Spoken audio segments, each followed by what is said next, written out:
कई शब्दों को स्पष्ट करने के लिए और उनका अनुभव कराने के लिए हमें अपोजिट शब्द के साथ उसको मैच करके बताया है। जैसे दिन के साथ रात बताई, सतयुग के साथ कलयुग का बताया, ऐसे ही दो और शब्द बाबा ने बहुत स्पष्ट किए, वो हद और बेहद। इन दो शब्दों को भी डिटेल में बताकर बाबा ने बहुत ज्ञान को स्पष्ट किया। और इन दो शब्दों को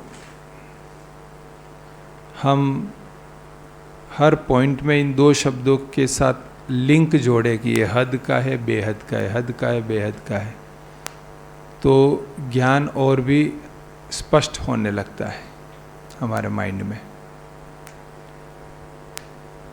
तो जो इस शरीर से संबंधित हैं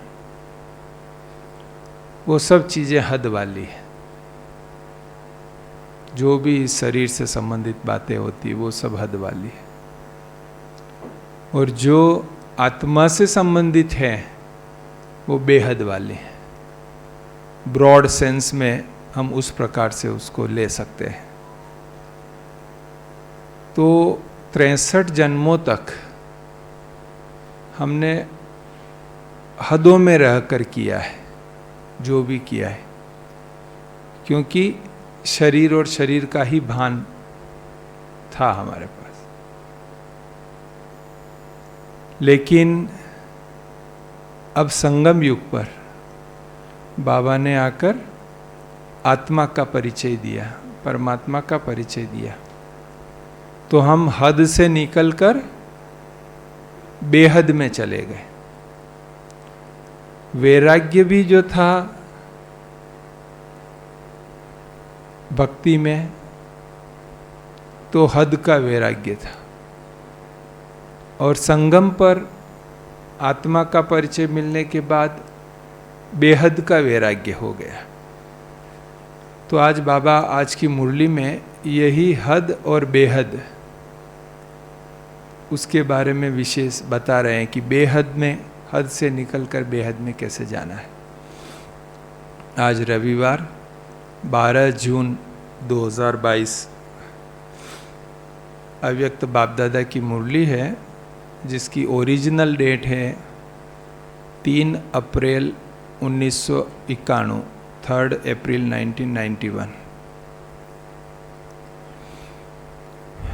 और मुरली का टॉपिक है सर्व हदों से निकल बेहद के वैरागी बनो। सर्व हदों से निकल बेहद के वैरागी बनो। आज कल्प बाद फिर से मिलन मनाने सभी बच्चे अपने साकारी स्वीट होम मधुवन में पहुंच गए हैं।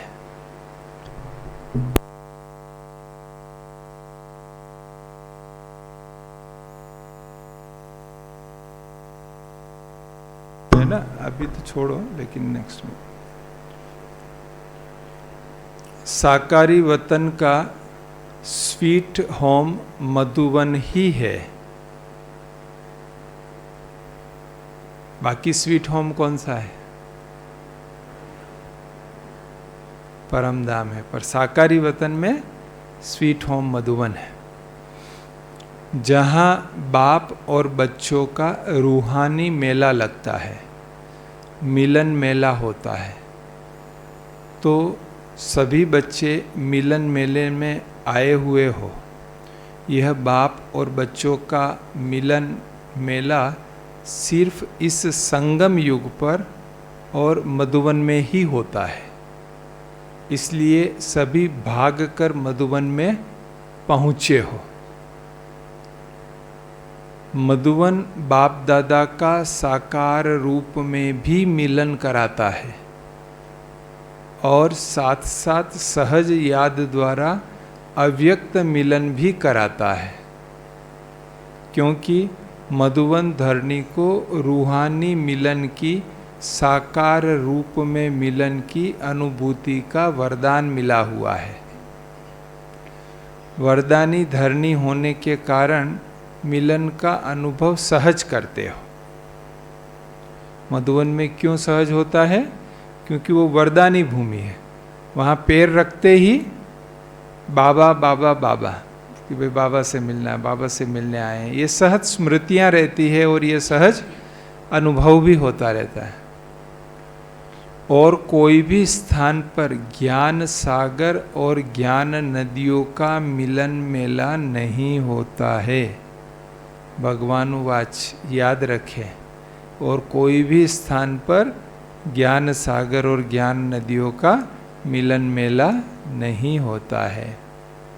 सागर और नदियों के मिलन मेले का यह एक ही स्थान है।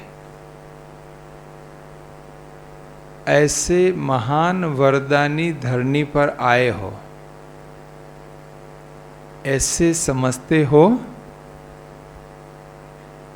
आए तो हैं, लेकिन वह अनुभव भी होना चाहिए, और वो अनुभव होगा समझ के साथ। अगर हम समझते हैं, उसमें विश्वास है हमको, तो वह अनुभव होता है। कई व्यक्ति मधुवन में आते हैं, उनको बाबा का परिचय नहीं होता है। जैसे रोज अब कार्य करने के लिए, मजदूरी करने के लिए, सफाई करने के लिए आते हैं, या कोई सप्लायर होते हैं तो वो मिलने के लिए आते हैं, सप्लाई के लिए कुछ, तो उनको ये नहीं होता है कि हाँ हम बाबा से मिल रहे हैं, बाबा से मिलेंगे, या ऐसा नहीं होता है। तो ये जिनको समझ है उन्हीं को ये अनुभव होता है कि यहाँ पे बाबा का मिलन होना है, बाबा मिलता है यहाँ पे। तपस्या वर्ष में विशेष इस कल्प में पहली बार मिलने वाले बच्चों को गोल्डन चांस मिला है। कितने लक्की हो। तपस्या के आदि में ही नए बच्चों को एक्स्ट्रा बल मिला है, तो आदि में ही यह एक्स्ट्रा बल आगे के लिए, आगे बढ़ने में सहयोगी बनेगा। इसलिए नए बच्चों को ड्रामा ने भी आगे बढ़ने का सहयोग दिया है। इसलिए यह उलहना नहीं दे सकेंगे कि हम तो पीछे आए हैं। नहीं, तपस्या वर्ष को भी वरदान मिला हुआ है।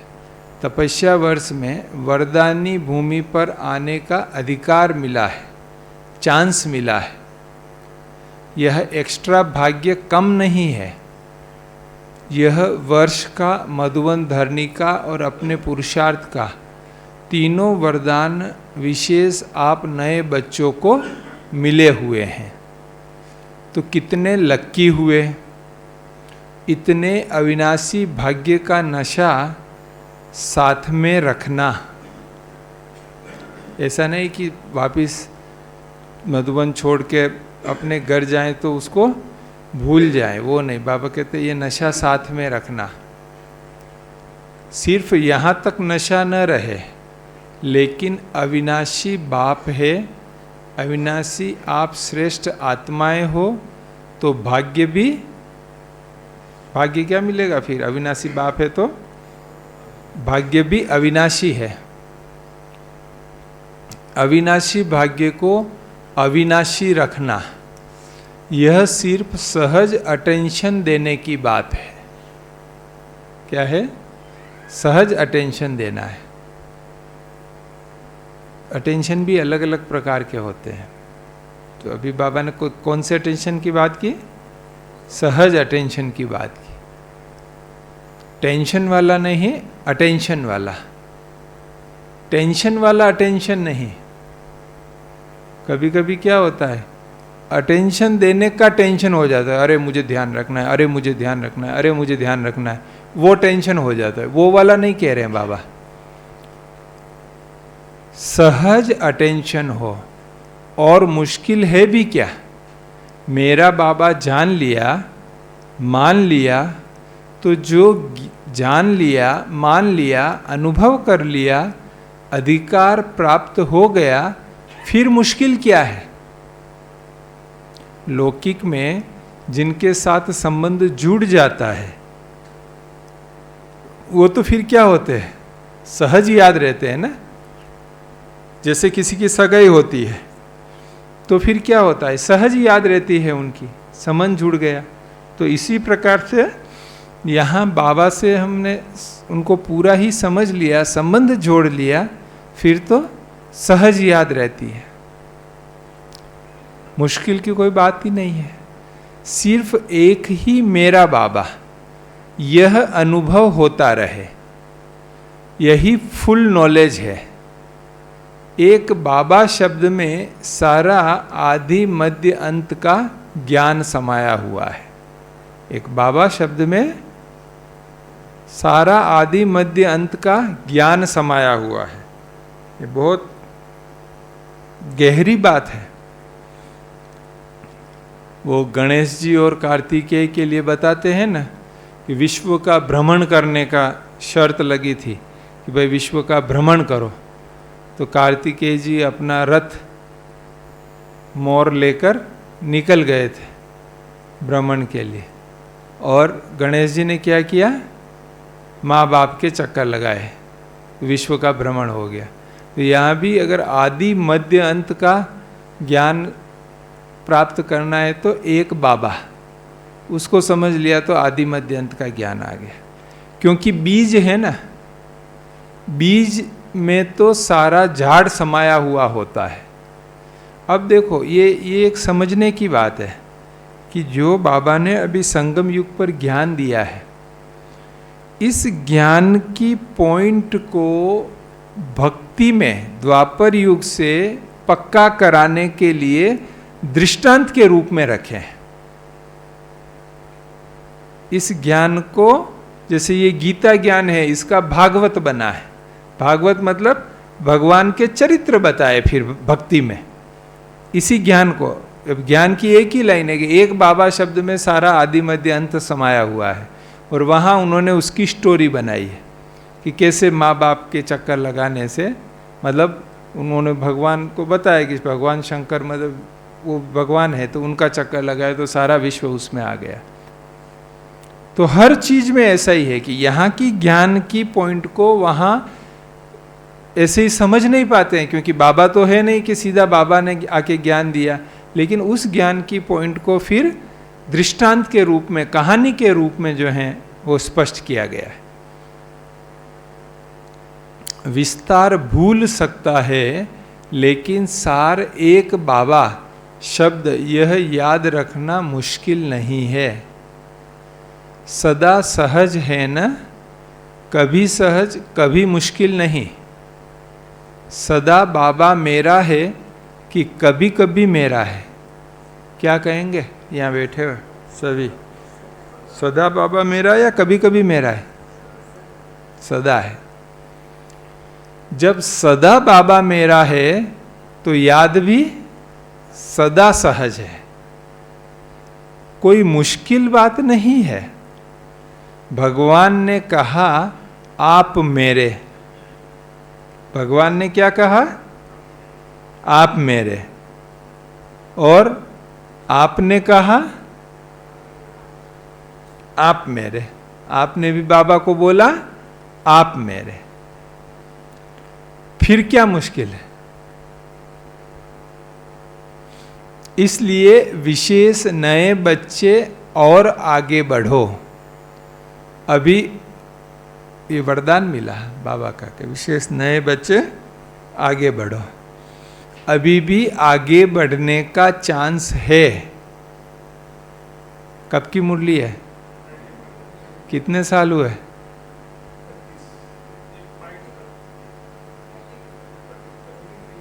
अब देख लीजिए, इतने साल पहले बाबा ने कहा अभी चांस है, मतलब अभी क्या हो गया होगा, वो चांस कितना कम रह गया होगा।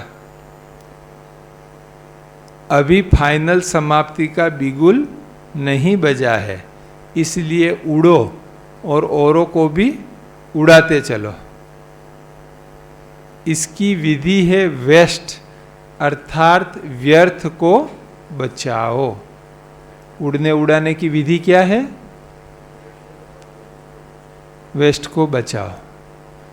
अगर मतलब एक्स्ट्रा भार नहीं रखो कुछ भी। लिफ्ट में भी एक्स्ट्रा आ जाएंगे तो लिफ्ट ऊपर नहीं जाएगी।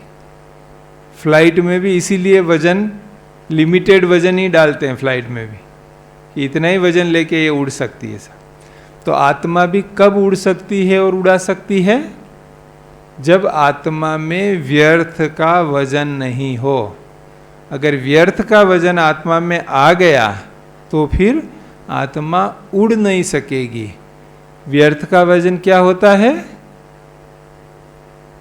किसी ने आके कान में कह दिया कि देखो ना फलाना तो ऐसा कर रहा है, जिसका हमारे साथ कोई भी लेना देना नहीं है, और उनकी बात आके कान में बताई कि फलाना तो ऐसा कर रहा है।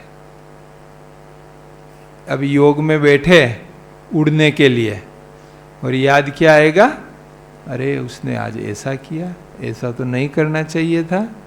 तो आत्मा उड़ नहीं सकी, क्योंकि व्यर्थ का वजन आ गया उसमें। तो अपने ऊपर सबसे बड़ी मेहरबानी करनी है, और वो मेहरबानी क्या करनी है? अपने आप को बचा कर रखना है। हीरे की डिब्बी में हीरा रखते हैं, ऐसे आत्मा को व्यर्थ से बचा कर रखना है। अगर कोई आके व्यर्थ सुनाता है, व्यर्थ में ले जाता है, तो खुद का धर्मराज बनकर उसी समय स्टॉप करना है। क्योंकि व्यर्थ की बातें अचार की तरह टेस्टी होती है। तो वो टेस्ट तो अच्छा लगता है उस समय, लेकिन बाद में वही भार बन जाता है जो आत्मा को उड़ने नहीं देता। तो कैसे अपने को बचाना है, ये युक्ति अगर आ गई तो फिर हम उड़ सकते हैं, उड़ा सकते हैं। मैंने एक बार एग्जाम्पल बताया भी था मेरा, कि कैसे मुझे एक भाई, जब मैं नया नया मधुबन में गया था, तो आके व्यर्थ की बात सुनाता था। तो एक दो बार सुनाई, फिर मुझे लगा कि ये व्यर्थ की बातें सुनाने वाला ही है, मुझे अपने आप को बचाना है इससे। पहचान लिया, मुझे पहचानने में मुझे एक दो अटेम्प्ट लगे, पहचान लिया। फिर तीसरी बार जब आके उसने बात सुनाई, तो मैंने उन्हीं के सामने जिसकी वो बात कर रहे थे उनको फ़ोन करके बताया कि भाई ऐसी ऐसी बात आपके बारे में सुनने को आ रही है, सच्चाई क्या है। स्पीकर फ़ोन चालू रख के किया। वो दिन और आज का दिन सारा व्यर्थ खत्म हो गया। वो कभी भी मेरे सामने आके एक शब्द भी व्यर्थ की नहीं सुना, एक शब्द भी व्यर्थ की। और दूसरा 10-15 को और बोल दिया कि ललित भाई को कुछ सुनाना नहीं हो, वो तो सामने सामने फ़ोन करके वेरीफाई कर लेते वही सामने। मैं भी बच गया, और एटलीस्ट मेरे कनेक्शन से वो भी बच गया। बाकी जो करते होंगे करते, लेकिन एटलीस्ट मेरे जितना पार्ट में तो उसका व्यर्थ नहीं रहा। तो ऐसे बड़ा धर्मराज बनना पड़ता है अगर स्वयं को व्यर्थ से बचाना है तो। नहीं तो हम चला लेते हैं ना, जब एक बार चला लिया तो सामने वाले को पता चल जाएगा कि हाँ ये इंटरेस्टेड है। फिर वो आके हर बार कुछ न कुछ छोटा मोटा सच्चा झूठा मिर्च मसाला लगा के सुनाते रहेंगे। तो जो सोने का बर्तन होना चाहिए वो फिर क्या हो जाएगा? डस्टबिन हो जाएगा। इसलिए खबरदार, सावधान, होशियार, अपना धर्मराज बन के अपने को व्यर्थ से बचाइए।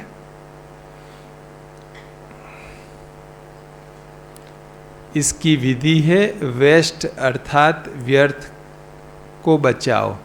बचत का खाता, जमा का खाता बढ़ाते चलो, क्योंकि 63 जन्मों से बचत नहीं की है लेकिन गंवाया है। बचत नहीं की है लेकिन क्या किया हमने?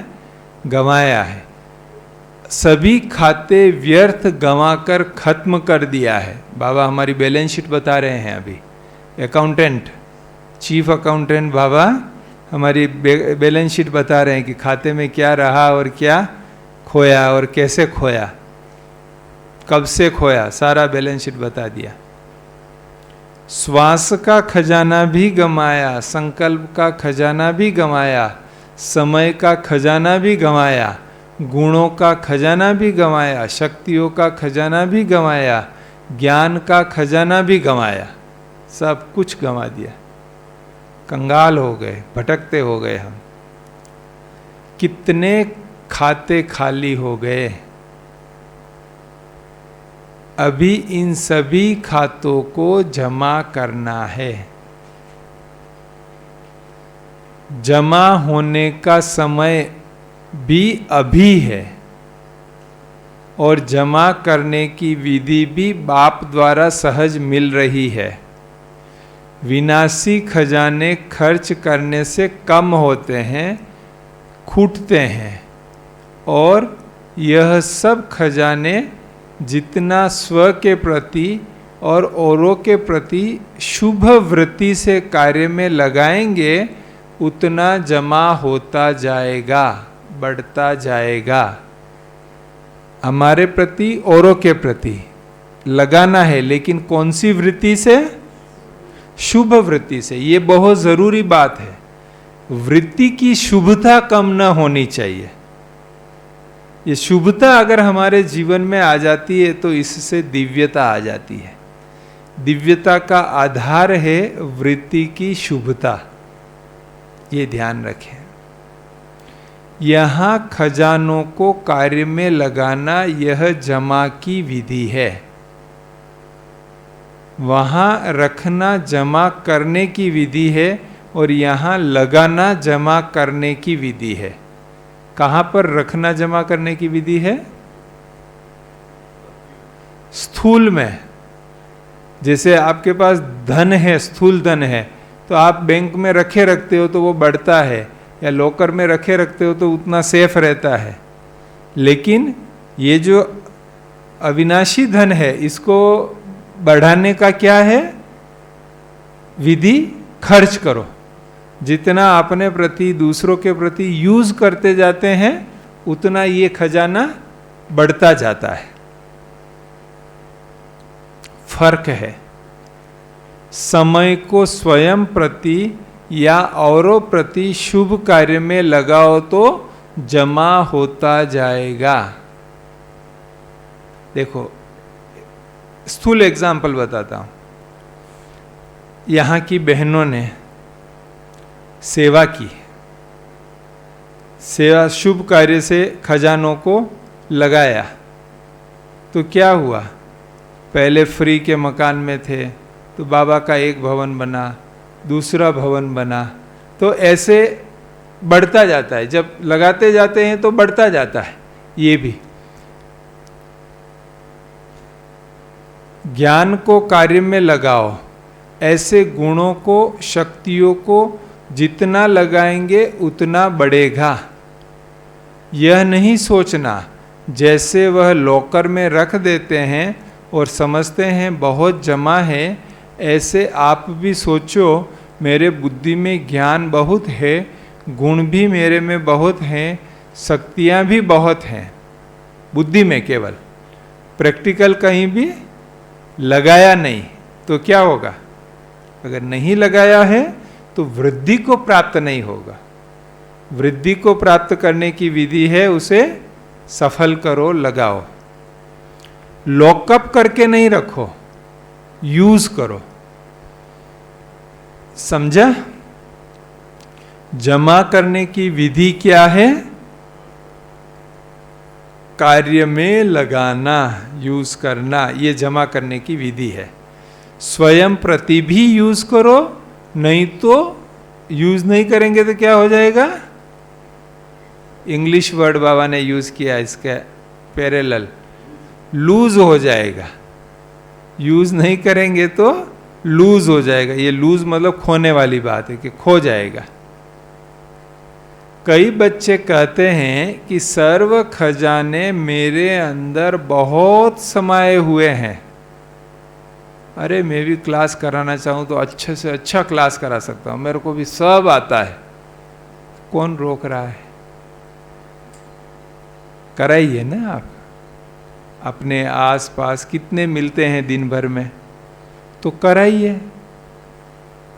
लॉकअप में बंद करके रखने की ज़रूरत नहीं है। बाबा तो कहते हैं कि जो बिल्कुल अनपढ़ हैं, माताएं, भाई, आदिवासी, गांव के कुछ भी अगर अनपढ़ हैं, वो भी अगर टिकलू टिकलू करना सीख जाते हैं, ज्ञान का थोड़ा थोड़ा सुनाना सीख जाते हैं, तो उनका भी पाठ खुल जाता है बड़ा।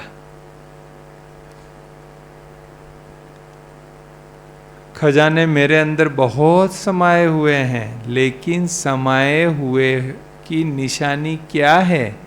समाये हुए हैं अर्थात जमा है, तो उसकी निशानी है स्व प्रति व औरों के प्रति समय पर काम में आए। काम में आए ही नहीं और कहे बहुत जमा है, बहुत जमा है, तो इसको यथार्थ जमा की विधि नहीं कहेंगे। इसलिए अगर यथार्थ विधि नहीं होगी तो फर्क क्या पड़ेगा? यथार्थ विधि नहीं होगी तो समय पर संपूर्णता की सिद्धि नहीं मिलेगी। हर एक का कनेक्शन है आगे। धोखा मिल जाएगा। क्या हो जाएगा? धोखा कैसे मिलेगा? जैसे ज्ञान का एक पॉइंट है कि नथिंग न्यू, और अभी अगर हमको कुछ कोई इंसल्ट करता है या तो वो हमको ध्यान में नहीं देना है, नथिंग न्यू करना है, ज्ञान की पॉइंट है। लेकिन आपने इसको यूज नहीं किया, केवल समा के रखा अंदर कि हाँ मुरली में सुना हुआ है, और कभी आपकी किसी ने इंसल्ट कर दी तो क्या होगा? क्योंकि यूज किया हुआ नहीं है ना पॉइंट, तो उस समय पर वो याद नहीं आएगा जब उसकी जरूरत है, और उस समय फेल हो जाएंगे, गुस्सा आ जाएगा, रोने लगेंगे, रूठ जाएंगे, रूम में बंद हो जाएंगे, किनारा कर लेंगे। तो ये इस प्रकार से ये प्रैक्टिकल होता है कि ज्ञान की हर बात को प्रैक्टिकल अपने प्रति और दूसरों के प्रति यूज करने का, नहीं तो समय पर धोखा मिल जाएगा, सिद्धि नहीं मिलेगी। गुणों को, शक्तियों को कार्य में लगाओ तो बढ़ते जाएंगे। तो बचत की विधि, जमा करने की विधि को अपनाओ, फिर व्यर्थ का खाता स्वतः ही परिवर्तन हो, सफल हो जाएगा। जैसे भक्ति मार्ग में यह नियम है कि जितना भी आपके पास स्थूल धन है तो उसके लिए कहते हैं दान करो, सफल करो तो बढ़ता जाएगा। सफल करने के लिए कितना उमंग उत्साह बढ़ाते हैं भक्ति में भी। तो आप भी तपस्या वर्ष में सिर्फ यह नहीं चेक करो कि व्यर्थ कितना गंवाया, व्यर्थ गंवाया वह अलग बात है, लेकिन यह चेक करो कि सफल कितना किया। यह चेक करना है कि सफल कितना किया।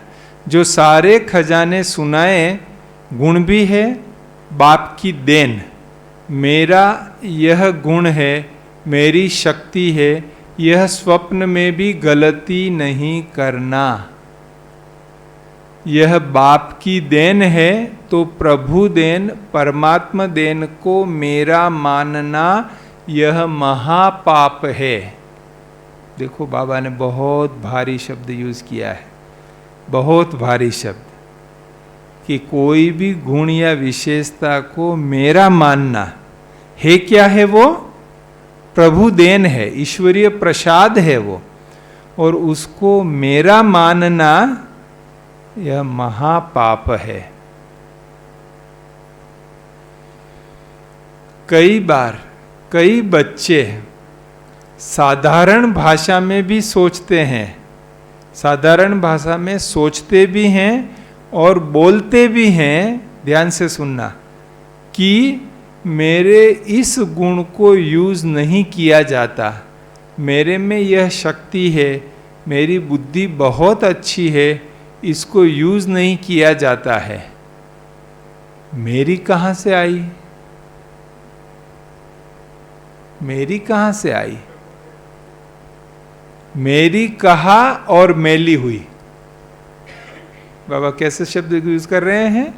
मेरी कहा और मैली हुई। भक्ति में भी यह शिक्षा 63 जन्मों से देते रहे हैं कि मेरा नहीं मानो, तेरा मानो, तेरा तुझको अर्पण। आरती में गाते हैं ना, क्या लागे मेरा। लेकिन फिर भी माना नहीं, कहा केवल, माना नहीं। तो ज्ञान मार्ग में भी कहना तेरा और मानना मेरा, यह ठगी यहां नहीं चलती। इसीलिए प्रभु प्रसाद को अपना मानना यह अभिमान और अपमान करना है। बाबा बाबा शब्द भी भूलो नहीं। बाबा ने शक्ति दी है, बाबा ने बुद्धि दी है, बाबा का कार्य है, बाबा का सेंटर है, बाबा की सब चीजें हैं। कैसे याद करना बाबा को? ये एग्जाम्पल बताया है बाबा ने, बाबा का, बाबा का, बाबा का। इससे क्या होगा? इससे हम अभिमानी नहीं बनेंगे, नहीं तो हम देह अभिमानी बन जाते हैं मेरा मेरा कहने से। और देह अभिमान बाकी के विकारों का आने का गेट खोल देता है, जिससे बाकी के विकार प्रवेश करते हैं। मतलब इसकी बहुत गहराई है। ऐसे नहीं कि चलो हो गया या ये तो मेरी आदत है, धोखा मिल जाएगा। बाबा की सब चीजें हैं, ऐसे नहीं समझो मेरा सेंटर है, हमने बनाया है, हमारा अधिकार है। हमारा शब्द कहां से आया? आपका है क्या? गठरी संभाल कर रखी है क्या? कई बच्चे ऐसा नशा दिखाते हैं, हमने सेंटर का मकान बनाया है तो हमारा अधिकार है। आपको मैं एक और स्थूल बात बता दूं। यज्ञ में पूरे इंडिया में कहीं भी प्रॉपर्टी लेनी होती है संस्था के लिए, तो वो मधुबन से परमिशन लेनी होती है, और वह फाइल हमारे पास ही आती है, हमें उसे चेक कर परमिशन देते हैं। तो कोई गिफ्ट देने चाहता है तो हम उसमें कंडीशनल गिफ्ट भी नहीं लेते हैं। वो कंडीशन लगा के देवे कि भाई मैं ये गिफ्ट दे रहा हूँ और यहाँ ऐसा होना चाहिए, या ये बहन रहनी चाहिए, या ऐसा करना चाहिए। हम कंडीशनल गिफ्ट भी नहीं लेते हैं। अनकंडीशनल देना है तो बाबा का स्वीकार होगा, बाकी बाबा का लिए स्वीकार नहीं होगा।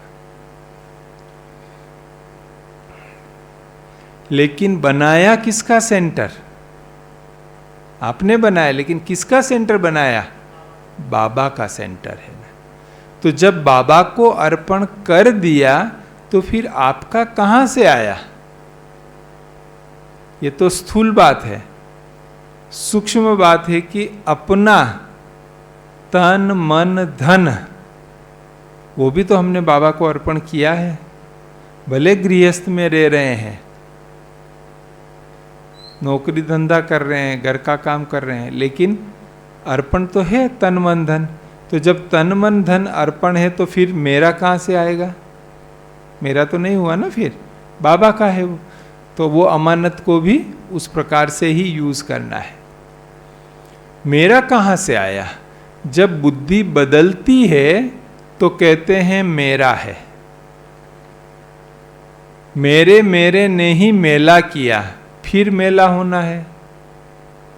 जब ब्राह्मण बने तो ब्राह्मण जीवन का बाप से पहला वायदा कौन सा है? बाप से पहला वायदा कि बाबा आप ही मेरे सब कुछ हो, मेरा सब कुछ आपका है। नयों ने वायदा किया या पुरानों ने किया? नए भी अभी तो पुराने होकर आए हो, पुराने होकर आए हो ना। कैसे पुराने हो जाते हैं? नए कैसे पुराने हो जाते हैं तुरंत?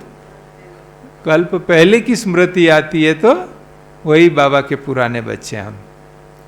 निश्चय बुद्धि का फॉर्म भरकर आए हो ना, तो सबका पहला पहला वायदा है तन मन धन और बुद्धि सब तेरे। यह वायदा सभी ने किया है। अभी वायदा करने वाले हो तो हाथ उठाओ। अभी वायदा करने वाले तो हाथ उठाओ। कर दिया है कि बाबा सब तेरा, तो बाबा समझ रहा है कि हाँ कर दिया है। जो समझते हैं कि आई वेल के लिए कुछ तो रखना पड़ेगा, सब कुछ बाप को कैसे दे देंगे, कुछ तो किनारा रखना पड़ेगा, जो समझते हैं कि यह समझदारी का काम है, वह हाथ उठा कि थोड़ा हमने साइड में रख दिया, सब बाबा को नहीं दिया, कुछ किनारे रखा है। देखना, फिर यह नहीं कहना कि हमको किसने देखा। किनारा हमने रख दिया तो हमको किसी ने देखा है, ऐसा वो कई गलत फहमी रहते कि मेरे को तो किसी ने नहीं देखा हुआ है, मैंने थोड़ा किनारे रखा हुआ है। नहीं, इतनी भीड़ में किसने देखा। बाप के पास तो टीवी बहुत क्लियर है। बाबा की टीवी क्या है, बहुत क्लियर है, उससे छिप भी नहीं सकते हो। इसलिए सोच समझ करके थोड़ा रखना हो, बल रखो। पांडव क्या समझते हो, थोड़ा रखना चाहिए। अच्छी तरह से सोचो। ये इसका मतलब ये नहीं है कि कोई घर और ये सब लाके सेंटर पर दे देना है, सारा धन संपत्ति दे देना है, ऐसी बात नहीं है। लेकिन गृहस्थ में रहते हुए ट्रस्टी होकर रहना है। मेरे के भाव से नहीं यूज करना है, लेकिन सब कुछ बाबा का दिया हुआ है और जैसे बाबा की श्रीमत मिलती है ऐसे मुझे यूज करना है। ये ट्रस्टीपना है।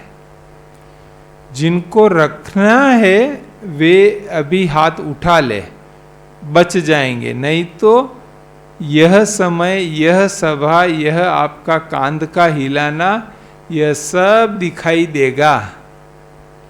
लास्ट में जब सजाएं मिलेगी ना, तो सजाएं धर्मराज ऐसे ही नहीं दे देते कि चलो सजा दो इनको, लेकिन सजा से पहले सारा हमारे कर्मों का साक्षात्कार होगा कि किस कर्म के लिए कौन सी सजा मुकर्रर है, और उस प्रकार से सजाएं मिलेगी।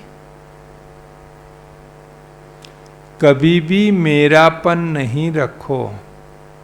बाप कहा और पाप गया। देखो क्या है, बाप कहा और पाप गया। बाप नहीं कहते हो तो पाप हो जाता है। पाप के वश होते फिर बुद्धि काम नहीं करती है। कितना भी समझाओ कहेंगे नहीं, यह तो राइट है, यह तो होना ही है, यह तो करना ही है। बाप को भी रहम कर पड़ता है, क्योंकि उस समय पाप के वश होते हैं। बाप भूल जाता है तो पाप आ जाता है। इक्वेशन है, स्लोगन है कि बाप भूल जाता है तो पाप आ जाता है। और पाप के वश होने के कारण जो बोलते हैं, जो करते हैं, वह स्वयं भी नहीं समझते कि हम क्या कर रहे हैं, क्योंकि परवश होते हैं। ऐसी ऐसी चीजें हो जाती है। फिर घंटे 2 घंटे बाद, 2-4 दिन बाद फिर रियलाइज होता है, अरे ये मैंने क्या कर दिया, मेरे को तो इतना ज्ञान था, ये समझ थी, फिर मैंने ऐसे कैसे कर दिया। ये सब बाद में रियलाइज होता है। ऐसा नहीं हो जाए तो सदा ज्ञान के होश में रहो। सदा ज्ञान के होश में रहो। पाप के जोश में नहीं आओ। ज्ञान का होश है और पाप का जोश है। बीच बीच में यह माया की लहर आती है। बाबा जानता है सब, बीच बीच में आती है लहर। आप नए इन बातों से बच करके रहना, मेरा मेरा में नहीं जाना। थोड़ा पुराने हो जाते हैं तो फिर यह मेरे मेरे की माया बहुत आती है। मेरा विचार, मेरी बुद्धि ही नहीं है, तो मेरा विचार कहाँ से आया? जब मेरी बुद्धि ही नहीं है तो विचार कहाँ से आया? बुद्धि किसकी है? बाबा की दी हुई है, तो फिर बाबा का ही विचार है। तो समझा जमा करने की विधि क्या है? कार्य में लगाना। सफल करो, अपने ईश्वरीय संस्कारों को भी सफल करो, तो व्यर्थ संस्कार स्वतः ही चले जाएंगे। ईश्वरीय संस्कार क्या है? दया और करुणा। ये देवी संस्कार नहीं है, क्योंकि वहाँ पे देवी देवताओं के पास दया और करुणा की बात ही नहीं होती, वहाँ तो सब मजे में होते हैं। अभी विशेष जो है ये ईश्वरीय संस्कार चाहिए, दया और करुणा। इस वर्ष का थीम क्या है? ब्रह्मा कुमारी का इस वर्ष का थीम है आध्यात्मिक सशक्तिकरण द्वारा दया और करुणा।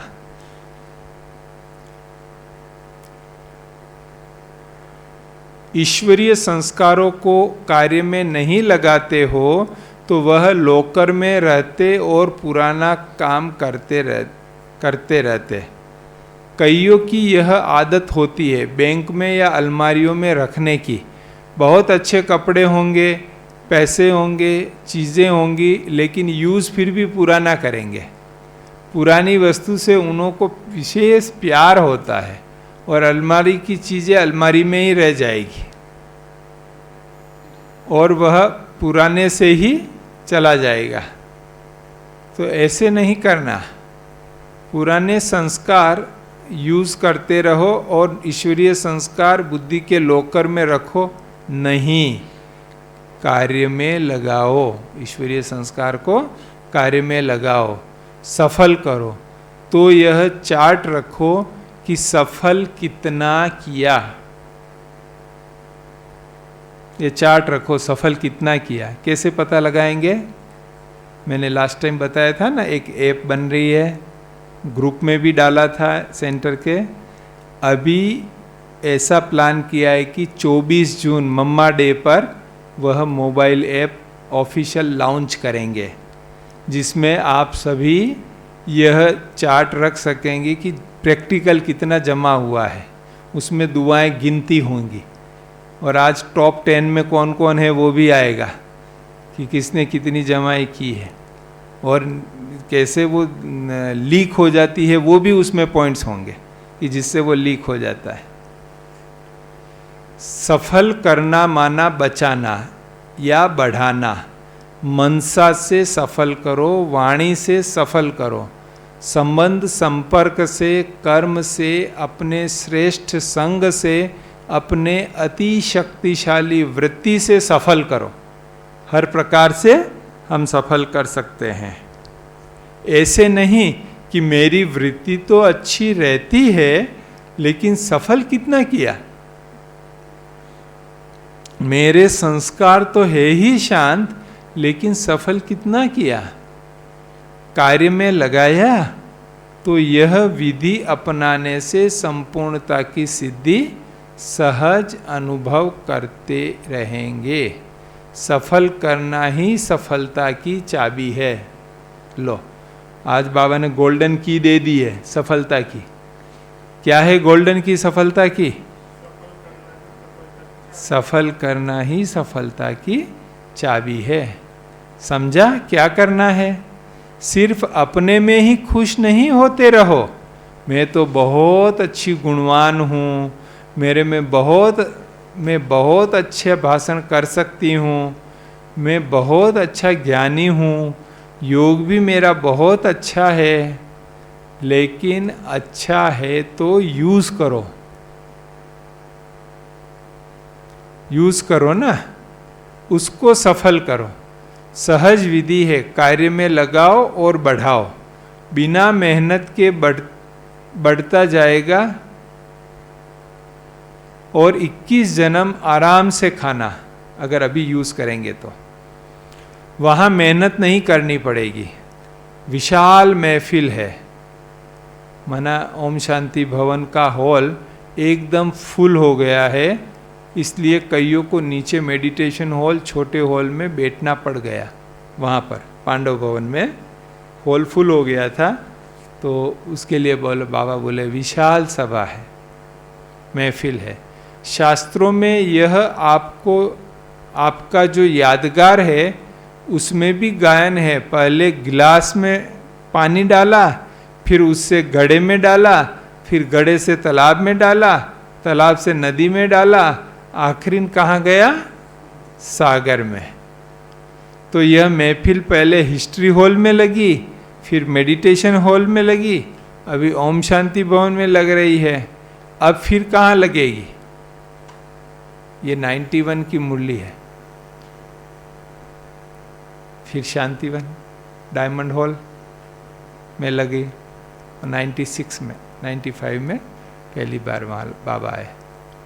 लेकिन इसका मतलब यह नहीं कि साकार मिलन के लिए के बिना अव्यक्त मिलन नहीं मना सकते हो। अव्यक्ति मिलन मनाने का अभ्यास समय प्रमाण बढ़ना ही है और बढ़ाना ही है। यह तो दादियों ने रहम दिल होकर सबके ऊपर विशेष रहम किया है, नयों के ऊपर, लेकिन अव्यक्त अनुभव को बढ़ाना यही समय पर कार्य में आएगा। देखो 91 में बोला कि अव्यक्त अनुभव को बढ़ाना है, इसलिए आज बाबा का मिलन का रूप चेंज हो गया है। फिर भी वो अव्यक्त अनुभव जिन्होंने बढ़ाया हुआ है वो आज भी उसी नशे में मस्त रहते हैं। देखो नए नए बच्चों के लिए ही बाप दादा विशेष ये साकार में मिलन का पाठ अब तक बजा रहे हैं, लेकिन यह भी कब तक?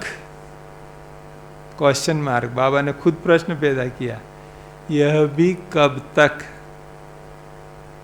सभी खुश राजी हो, खुश राजी, संतुष्ट हो,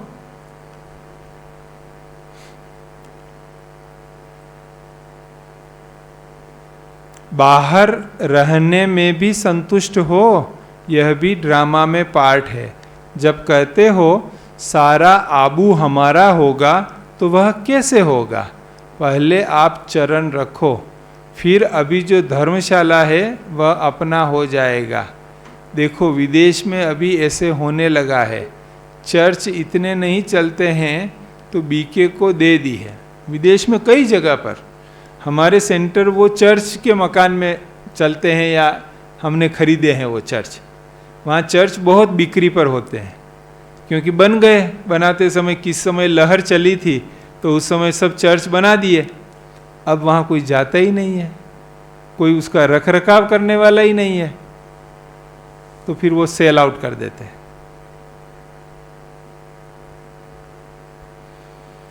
जो ऐसे बड़े बड़े स्थान है चल नहीं पाते हैं तो ऑफर करते हैं ना, तो ब्राह्मणों के चरण पड़ रहे हैं जगह जगह पर, इसमें भी राज है। जगह जगह ब्राह्मणों के चरण पड़ रहे हैं, उसमें भी राज है। ब्राह्मणों को रहने का ड्रामा में पाठ मिला है, तो सारा ही अपना जब हो जाएगा फिर क्या करेंगे? जब सारा अपना हो जाएगा फिर क्या करेंगे? आपे ही ऑफर करेंगे, आप संभालो, हमें भी संभालो, आश्रम भी संभालो। अभी भी ऑफर आने लग गई कई जगह से कि हमारा आश्रम चलाने के लिए आप कोई ब्रह्मा कुमारों को या ब्रह्मा कुमारियों को भेजिए ना आप, कि वो आश्रम चलावे। जिस समय जो पार्ट मिलता है उसमें राजी रह करके पार्ट बजाओ। ये धारणा की बात है कि जिस समय जो पार्ट मिलता है उसमें राजी रह के पार्ट बजाओ। अच्छा, चारों ओर के सर्व मिलन मनाने के, ज्ञान रतन धारण करने के चात्रक आत्माओं को आकार रूप में व साकार रूप में मिलन रूप में मिलन मेला मनाने वाली श्रेष्ठ आत्माओं को सदा सर्व खजानों को सफल कर सफलता स्वरूप बनने वाली आत्माओं को सदा मेरा बाबा और कोई हद का मेरापन अंश मात्र भी न रखने वाले ऐसे बेहद के वैरागी आत्माओं को सदा हर समय विधि द्वारा संपूर्णता की सिद्धि प्राप्त करने वाले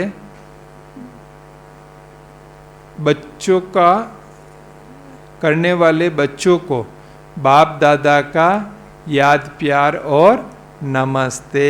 मीठे मीठे सिकिलदे बच्चों प्रति माता पिता बाप दादा का याद प्यार और गुड मॉर्निंग। रूहानी बाप की रूहानी बच्चों को नमस्ते। हम रूहानी बच्चों की रूहानी बाप दादा को याद प्यार गुड मॉर्निंग और नमस्ते।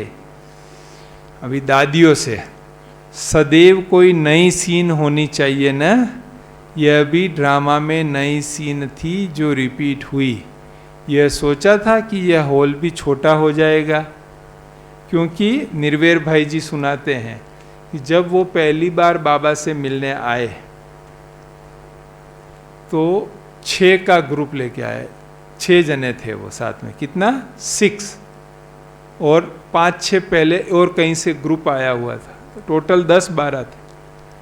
तो साकार बाबा को दादियों ने कहीं से फ़ोन किया था। सभी दादियाँ अलग अलग जगह सेवाओं पर थी, तो फ़ोन किया था ऐसे ही बाबा से ओम शांति करने के लिए फ़ोन किया था।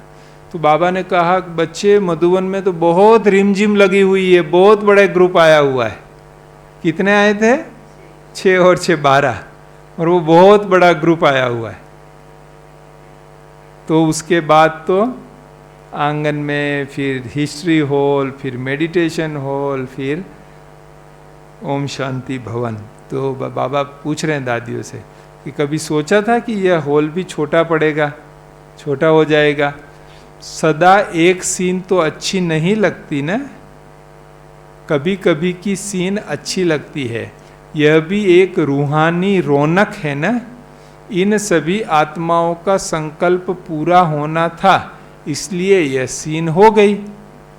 क्योंकि हो तो गई, लेकिन मैनेज करने वालों को पीछे बहुत देना पड़ता है, एफर्ट्स करने पड़ते हैं। चलो बिठाने को तो बिठा देते, लेकिन रहेंगे कहाँ? खाएंगे पिएंगे वो भी भोजन बन जाएगा, लेकिन नहाना धोना रखना, तो उस समय होटल्स बुक करते, सारी धर्मशालाएं बुक करते, तब जाके ग्रुप्स को रख सकते थे। यहाँ से छुट्टी दे दी, भले आओ, और आ गए सब, तो क्या करेंगे? अभी तो और नए और बढ़ने हैं। लो, वो वहाँ तो फुल हो गया था, फिर भी बाबा क्या बोले? अभी और तो नए और बढ़ने हैं, और पुराने तो पुराने हो गए। जैसे उमंग से आए हैं वैसे अपने को सेट किया, ये अच्छा किया। मतलब जगह की तकलीफ पड़ी तो भी सेट करके चलाया। विशाल तो होना ही है, कम तो होना है नहीं। जब विश्व कल्याणकारी का टाइटल है तो विश्व के आगे यह तो कुछ भी नहीं है। वृद्धि भी होनी है और विधि भी नए से नई होनी है। वृद्धि तो होनी है पर विधि भी नए से नई होनी है। अब देखो, डायमंड हॉल भी छोटा पड़ा तो अभी ऑनलाइन हो गया, तो विधि नई हो गई ना। वृद्धि भी हो रही है और विधि भी नई हो गई है। कुछ न कुछ तो विधि होती रहनी है। अभी वृत्ति पावरफुल होगी, तपस्या द्वारा वृत्ति पावरफुल हो जाएगी, तो स्वतः ही वृत्ति द्वारा आत्माओं की भी वृत्ति चेंज होगी। अच्छा, आप सब सेवा करते थकते तो नहीं हो, मौज में आ रहे हो, मौज ही मौज है। अच्छा वरदान।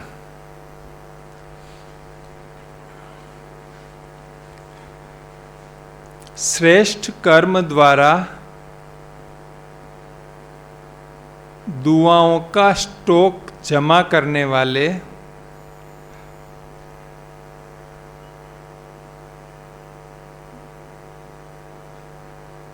चैतन्य दर्शनीय मूर्त भव श्रेष्ठ कर्म द्वारा दुआओं का स्टॉक जमा करने वाले चैतन्य दर्शनीय मूर्त भव। जो भी कर्म करो उसमें दुआएं लो और दुआएं दो। श्रेष्ठ कर्म करने से सबकी दुआएं स्वतः मिलती है। सबके मुख से निकलता है कि यह तो बहुत अच्छे हैं, वाह।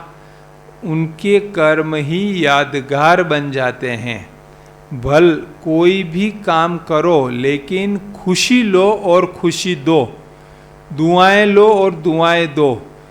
जब अभिसंगम पर दुआएं लेंगे और देंगे तब आपके जड़ चित्रों द्वारा भी दुआ मिलती रहेगी और वर्तमान में भी चैतन्य दर्शनीय मूर्त बन जाएंगे। स्लोगन। सदा उमंग उत्साह में रहो तो आलस्य खत्म हो जाएगा।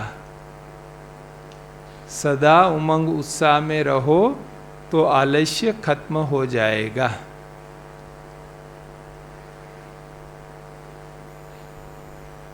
तो आज क्या धारण करेंगे?